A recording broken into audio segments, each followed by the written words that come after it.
எல்லாருமே ஒன்று கூடியிருப்பது நமது கேப்டனுக்கு நினைவஞ்சலி செலுத்துவதற்காக. இப்பொழுது அவருடைய நண்பர் திரு வாகி சந்திரசேகர் அவர்களை அழைக்கிறோம். தென்னிந்திய நடிகர் சங்கம் சார்பாக அருமை நண்பர் விஜய் அவர்களுக்கு நடத்தி கொண்டிருக்கின்ற நினைவாஞ்சலியில் நானும் கலந்து கொள்வதிலே எனக்கு மனதிற்கு நிறைவை தருகிறது. இந்த வாய்ப்பை வழங்கிய தென்னிந்திய நடிகர் சங்கத்திற்கும் அருமை தலைவர் நாசர் அவர்களுக்கும், பொதுச் செயலாளர் அன்பு தம்பி விஷால் அவர்களுக்கும், பொருளாளர் கார்த்தி அவர்களுக்கும், துணைத் தலைவர் பூச்சி முருகன் அவர்களுக்கும், அன்பு தம்பி கருணாஸ் அவர்களுக்கும், நிர்வாகிகளுக்கும், வந்திருக்கின்ற கலையுலக பெருமக்கள் அனைவருக்கும் என்னுடைய வணக்கத்தை தெரிவித்துக் கொள்கின்றேன்.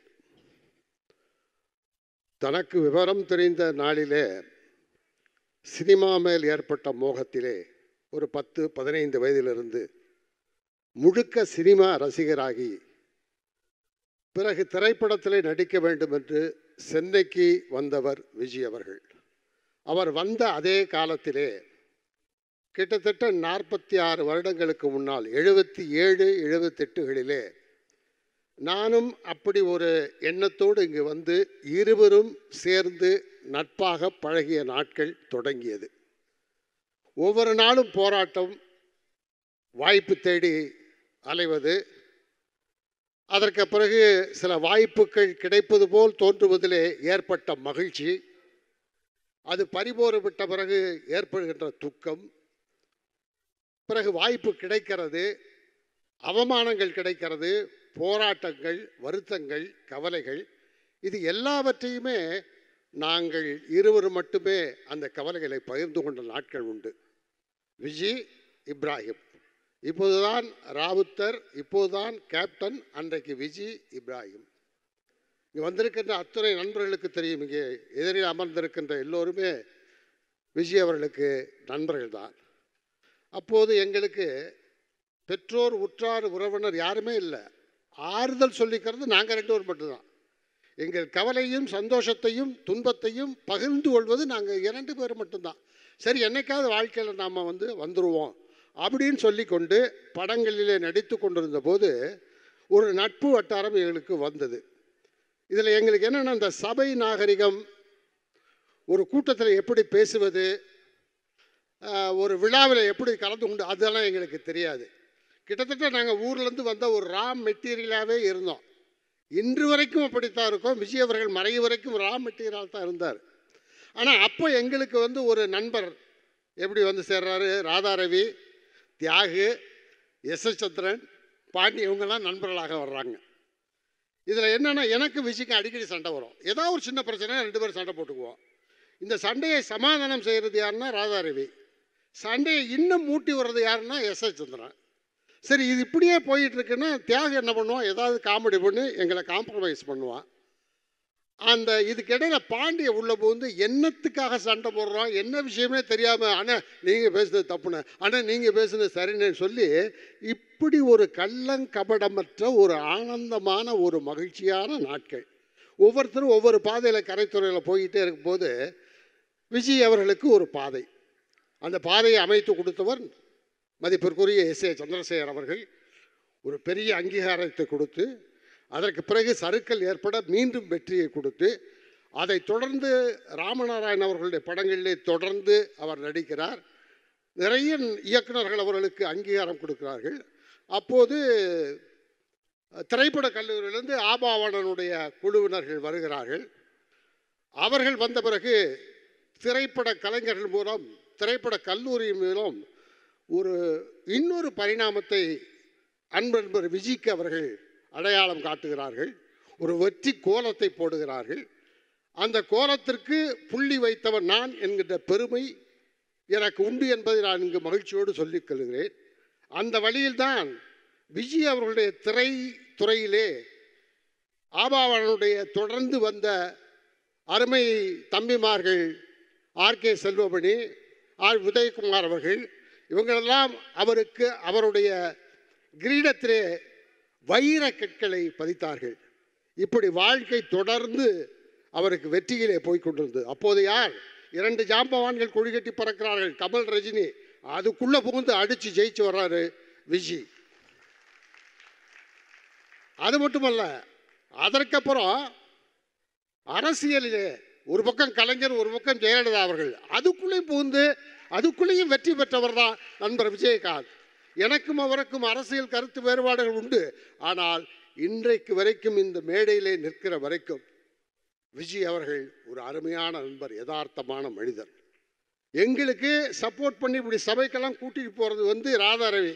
ஏன்னா நாங்கள்லாம் ரா மெட்டீரியல் ஆச்சே. நான் ஒரு பக்கம் ரா மெட்டீரியல், பாண்டிய சிஸ்டம் எல்லாம். ஆனால் அப்புறம் தான் கொஞ்ச நாள் கழித்து தெரிஞ்சது ராதாரவியும் ரா மெட்டீரியல்னு. அது லேட்டாக தான் எங்களுக்கு தெரிஞ்சது. எல்லாருமே அப்படியே முரட்டுத்தனமாக இன்ன வரைக்கும் இருக்கோம். அது என்ன ஒரு பாதுகாப்புன்னா, அந்த ரா மெட்டீரியல் இருக்கிறது பலமாகவும் இருக்கிறது, பாதுகாப்பாகவும் இருக்கிறது. அதனால இனிமேல் அந்த ரா மெட்டீரியலாகவே இருந்துட்டு போகலாம். ஏன்னா மறைவு வரைக்கும் விஜய் அவர்கள் யதார்த்தம். நான் ரா மெட்டீரியல் சொல்வது என்னென்னா, கள்ளம் கபடம் இல்லாமல் நம்முடைய பிறந்த மண்ணிலிருந்து புறப்பட்டு வரும்போது எந்த விஜயகாந்த் பரிசுத்தமான விஜயகாந்த் இருந்தாரோ அந்த பரிசுத்தமான விஜயகாந்த் மறைவு வரை இருந்தார் என்பதுதான். இங்கே நான் என் பக்கத்தில் அவருடைய அன்பு பிள்ளைகள் இங்கே ஏவி பார்க்கும்போது கண்ணீர் விட்டார்கள். அவருடைய மைத்துனர் இருக்கின்றார் சுதீஷ். கண்ணீர் விட்டால் நான் அந்த தம்பிக்கு ஆறுதல் சொன்னேன், அழுகாத, இனிமேல் நீங்கள் மகிழ்ச்சியோடு இருக்கணும். எல்லா சாதனையும் செய்து விட்டார்.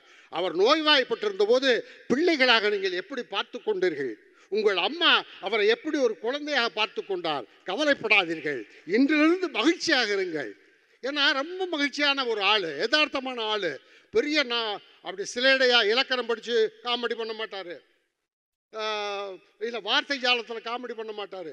ஆனால் ஒரு இலக்கியத்துக்கு இருக்கிற அந்த அறிவும் ஒரு மென்மையும் ஒரு அற்புதமான நகைச்சுவை யதார்த்தமாக மண் வாசனையோடு அறிவுபூர்வமாக அடிப்பார். அவர் எல்லாத்தையும் ஈஸியாக எடுத்துக்கிறவர் விஜய் அவர்கள். அந்த நாள் எனக்கு இப்போ நான் சுகமான நினைவுகளை தான் இனிமேல் வச்சுக்கிட்டு அவரோட மறைவை நம்ம வாத்திக்கணும். பூண்டியில் தஞ்சாவூர் பூண்டி காலேஜில் ஒரு ஃபங்க்ஷன், எல்லோரும் பீக்கில் இருக்கோம். முன்னாடி 2 காரு, பின்னாடி 2 காரு, நடுவில் ஒரு காரில் விஜயகாந்த், அதுக்கப்புறம் 2 காரு, அதில் நான், அதுக்கப்புறம் ராதாரவி. இப்படி ஒரு 15-20 கார் புடைசோல போயிட்டோம் பூண்டி காலேஜுக்கு. விழா நடக்குது. விழாவில் பேசும்போது நான் தான் அங்கே ஆரம்பித்து வச்சுட்டேன். ஏதோ ஒரு வசனம் ஒரு நடிக்க சொன்னாங்க. நடிச்சுக்கிட்டே இருக்கும்போது ஒரு மாணவன் எழுந்து ஏதோ ஒன்று சொல்லிட்டா எனக்கு கோவம் வந்துருச்சு. நான் ஒரு வார்த்தையை சொல்லிட்டேன், பெரிய தகராறாகி போச்சு. அடுத்து அங்கேருந்து அந்த ஆடிட்டோரியத்திலேருந்து மெயின் கேட்டுக்கு போகிறதுக்கு 1 கிலோமீட்டர் இருக்குது. எப்படி போகிறது? ஸ்டூடெண்ட்ஸ்லாம் ஏறி குதிக்கிறாங்க, கையில் ஆயுதங்களோடு வர்றாங்க. எப்படி நம்ம ஸ்டூடெண்ட்டை சொல்லலாம் அப்படின்னு என்ன செய்யறதுன்னு தெரியல. அந்த நேரத்தில் 10 கார் 20 காரெல்லாம் தள்ளி விட்டு விஜய் என்ன பண்ணாப்புல, எல்லாம் ஏறுங்கடா, ஒரே வண்டியில் ஏறுங்க, சீக்கிரம் இறங்குன்னு ஒரே ஒரு அம்பாசிடரில் எங்கள் எல்லாரையும் ஏற்றி கேட்டை உடச்சி வெளியே போக சொல்லி, அந்த மாதிரி நேரத்தில் ஸ்பான்டேனியஸாக ஐடியா வரும், பிரமாதம் செஞ்சு எங்களை காப்பாற்றினவர் விஜய் அவர்கள். அதே மாதிரி செந்திரப்பூ ஷூட்டிங் பீச்சில் நைட் நடந்துகிட்டு இருக்கு. செந்தில்கிட்ட கொஞ்சம் மீனவர்கள் ஏதோ தகராறு பண்ணிட்டாங்க, பெரிய பிரச்சனை ஆகி போச்சு. என்ன செய்யறதுன்னு தெரில. ஒரே ஆள் ரிஃப்ளெக்டரோட அந்த ஸ்டாண்ட் எடுத்து அடித்து அத்தனை கூட்டத்தையும் ஒதுக்குனார் விஜய். அதே மாதிரி நகைச்சுவைனா அருமையான நகைச்சுவை. நான், ராதாரவி, பாண்டியன் எல்லாரும் கல்யாணத்துக்கு போகிறோம். ஹோட்டல் இம்பீரியலில் கல்யாணம், எக்மோரில் இருக்க இம்பீரியலில். இப்போ வண்டியில் ஏறிட்டு பாண்டியன் சொல்கிறான், டே அவங்க அசிஸ்டன்ஸ் எல்லாம், எல்லாம் ஹோட்டல் இம்பீரியலுக்கு வந்துருங்கடா அப்படின்னா. உடனே ராதாரவி முன்னாடி உட்காந்துருந்தான்.